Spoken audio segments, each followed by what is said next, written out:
Good afternoon. I'm Raine Musñgi. This is Newsfeed on BNC, the Bilyonaryo News Channel. Philippine shares resumed their ascent ahead of the long weekend. The PSE index climbed 61 points, or 0.9%.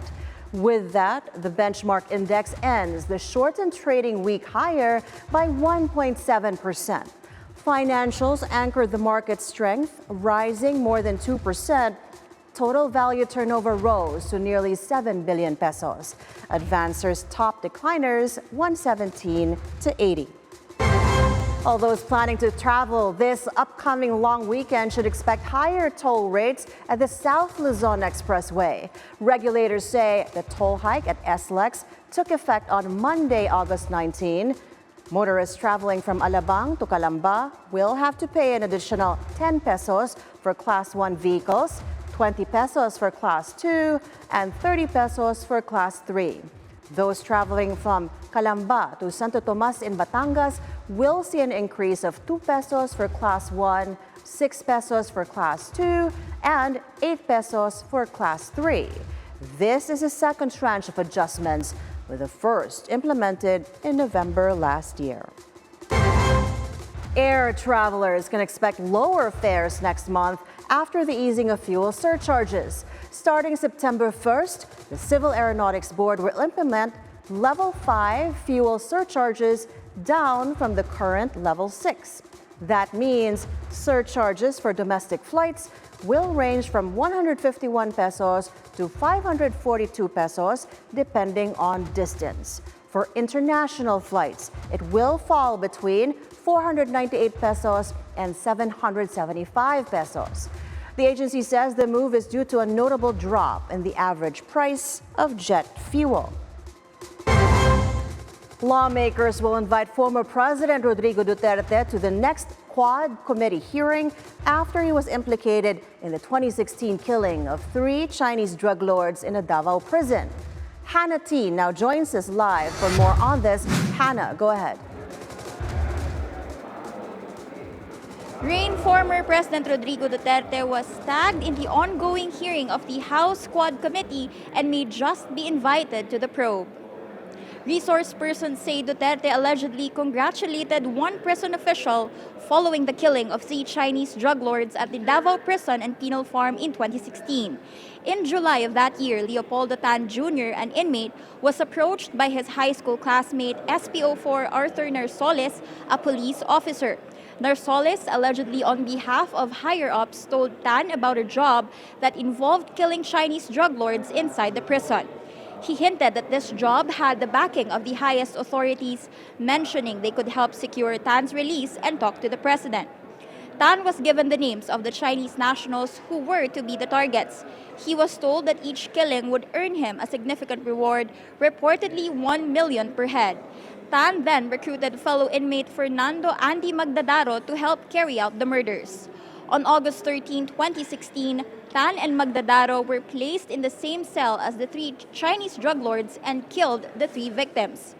Following the murders, Tan heard Prison Superintendent Gerardo Padilla, who received a phone call that Tan claims was from President Duterte, congratulating him on the successful killings. Naglalakad kami papuntang investigation section. Tumunog ang cellphone ni Superintendent Padilla. Nakita ko na pinindot ni Superintendent Padilla ang kanyang cellphone. Nadinig ko na sinabi nung tumawag kay Superintendent Padilla, "Congrats, Superintendent Padilla. Job well done." Pero grabe yung ginawa, dinuguan. Alam ko na ang kausap ni Superintendent Padilla ay si Presidente Duterte dahil pamilyar ko ang boses niya. Pagkatapos ng tawag, sabi ni Superintendent Padilla sa mga kasamahan niya doon, tumawag si Presidente Duterte, nag-congrats sa akin. Dahil sa sinabing ito ni Superintendent Padilla, kaya lalo akong napaniwala na ang tumawag sa kanya ay si President Duterte. Tan and Magdadaro were later visited by Narsoles, who handed over the promised money to their families. Despite the promises of release, both Tan and Magdadaro remained in prison. They were charged with homicide for the murders they committed and received additional sentences. Feeling betrayed by the broken promises, they eventually came forward with their story. Raine Senior Deputy Speaker Don Gonzales says, given the seriousness of the allegations against former President Duterte, he should be invited to the next hearing for his side of the story, to which other committee members concurred. The second Quad Committee hearing is ongoing with the illegal pogos currently being discussed. Back to you. Thank you so much for that report, Hannah T. Cassandra Leong and Sheila Lealgo are scheduled to be back in the Philippines this afternoon from Jakarta, Indonesia. Senator Raffy Tulfo says the two are being fetched by Philippine Immigration Bureau personnel. Ong is implicated along with dismissed Bamban Tarlac Mayor Alice Go, also known as Go Wak Ping, in illegal pogo operations.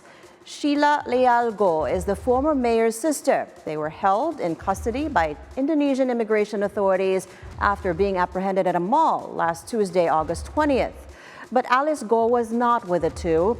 Senator Tulfo says Ong, Sheila Lealgo, and Alice Go arrived in Jakarta from Singapore via cruise ship.